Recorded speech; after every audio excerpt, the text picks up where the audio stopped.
それでは浦安川の概要から簡単にご説明してまいります。本州の中は約 18km、最大川幅は約 200m、水深は深いところで 15m ほどありまして、沖縄県で最大の河川となっております。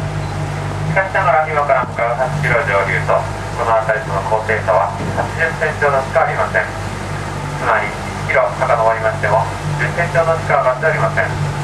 大変緩やかな流れとなっておりまして、常に海の潮の影響を受けております。特に海の潮が高い満潮時には河口から上流まで大量の海水が逆流しておりまして、